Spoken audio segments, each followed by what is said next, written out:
जी हमने धम्म संघ से सीखा है मनोकुपं गमा धम्मा मनोसेठा मनोमय मन साचे पदुकेन भा सती वा करोति वा ततो नंग दुख मनवेति चक्तं वा वेतु पदम। जी इसका अर्थ है मन सभी पंक्तियों का अगुआ है, मन ही उनका प्रधान है, वो मन से ही उत्पन्न होती है। यदि कोई दूषित मन से वचन बोलता है या पाप कर्म करता है तो दुख उसका पीछा उसी प्रकार करता है जिस प्रकार बैल के पैरों का पीछा गाड़ी के पहिए।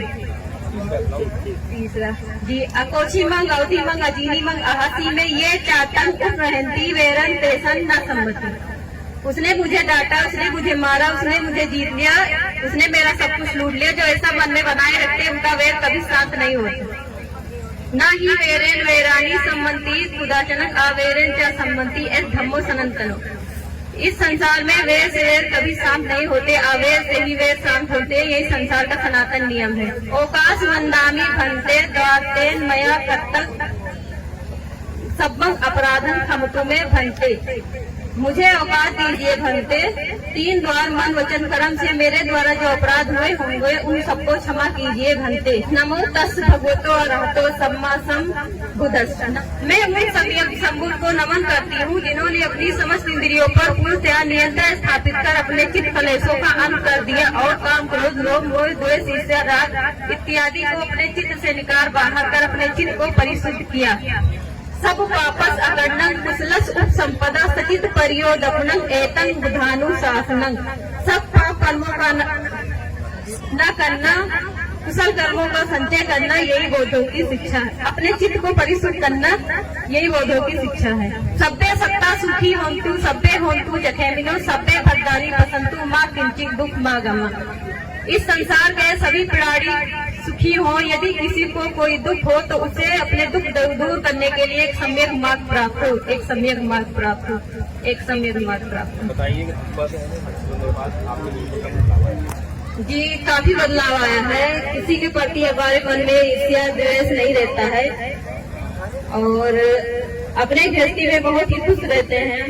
किसी से कोई वास्ता नफरत नहीं करते हैं, ज्यादातर सबसे ही मिलकर रहने का ही प्रयास करते हैं। किसी के प्रति अपने मन में वैर नहीं रखते हैं।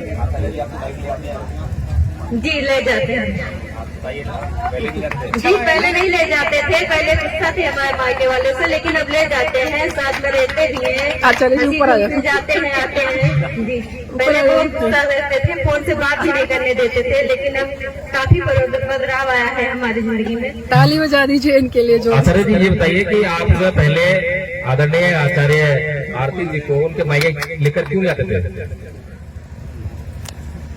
आदरणीय जी मायके थोड़ा गिला शिकवा था, फिर बाद में मुझे एहसास हुआ वो शादी विवाह बारात ऐसे कुछ लेके मुझे थोड़ा मन मुटाव था। लेकिन जब मैंने धम्म संघ से सीखा भगवान बुद्ध के विचार और धम्म पालन गाथा का 5वां गाथा, ये हमें एक ऐसी, मैं क्या बताऊं, मैं बताने में शायद एक ऐसी दवाई मिल गई है जिससे मेरे अंदर का जो उनके प्रति नफरत था वो बिल्कुल शून्य हो गया है, खत्म हो गया है। और मैं कोशिश करता हूँ, यहाँ तक कि अभी मैंने हाल ही में भी अपने साले की शादी बौद्ध धर्म से ही करवाई है और मैंने उनसे भी यही कहा कि आप भी सीखो कोर्स धम्म संघ का। मैंने कहा भी 1 महीना हुआ है, चलो कोई बात नहीं, आराम से बाद में आप धम्म संघ का कोर्स सीखो और आप भी अपने जीवन में खुशहाल जीवन व्यतीत करो और झूठ और ये सब बोलना आप छोड़ दोगे धम्म संघ के माध्यम से। अगर आप सीखोगे कोर्स तो फिर तब सही रहेगा। और हमारे आचार्य गुमनाम से है, नशा करते थे, हमने कभी नहीं कहा कि वो नशा छोड़ दो, लेकिन जब धम्म संघ में जुड़े और धम्म संघ के जब नियम थे कि उनको बोलना पड़ता था कि भाई मैं क्या गलत करता हूँ क्या नहीं करता, तो धीरे धीरे अपने आप ही छोड़ दिए चुपके से। और अब वो जो है वो खुद सुखी है और परिवार भी पूरा सुखी है। तो इस तरह से जो है धम्म संघ जो प्रथम वर्ष का जो कोर्स है वो तो आपके सामने भी बताया आचार्य जी ने। इसके अलावा फिर जो है दूसरे वर्ष का कोर्स है वो संस्कार कर्ता बनाने का कोर्स, वो भी बौद्धाचार्य जी थे, कह रहे थे कि मुझे शादी कराने जाना है, तो शादी विवाह करवाना, गृह प्रवेश करवाना, मृत्यु संस्कार करवाना, तो उसके लिए भी हम जो है दूसरे वर्ष का कोर्स कराते हैं। फिर है तीसरे वर्ष का कोर्स, 3 कोर्सों को मिलाकर जब जाके पूरा होता है। लेकिन कोई भी हम जो है ये कहते हैं कि हर व्यक्ति को, जो बौद्ध कहता है अपने आप को, अंतर्वादी कहता है, उसके लिए प्रथम वर्ष का कोर्स अनिवार्य है। इतनी नॉलेज तो उसको होनी चाहिए ताकि वो खुद सुखी रह सके और दूसरों को भी जो है सुख से रहने का मार्ग बता सके। तो इसलिए जो है आदरणीय सम्मानित समाज ग्रामवासियों, मैं आप लोगों से पुनः विनती करता हूं कि आप लोग भी जो है इस कोर्स में एडमिशन लीजिए। और अब तो आपके बीच में आदरणीय आचार्य कपिल देव जी और आदरणीय आचार्य आरती जी हैं जो फिजिकली आपको सिखा सकते हैं, ऑनलाइन भी सीख सकते हैं आप यहाँ। और सबसे लंबी गूगल मीट चलती है, सुबह 5 बजे शुरू होती है, 9 बजे चलती है और दोपहर को 2 बजे शुरू होती है, रात के 12 बजे तक कंटिन्यू चलती है। जब आपके पास समय हो 15 मिनट का, 20 मिनट का, आधा घंटे का, तब जुड़कर तब बात शुरू कर दीजिए, तभी सीख लीजिए। और सिखाने की जिम्मेदारी हमारी है। हम ये नहीं कहेंगे कि आपको पढ़ना लिखना आता है नहीं आता है, ये लोग कोर्स करके लाओ, नहीं।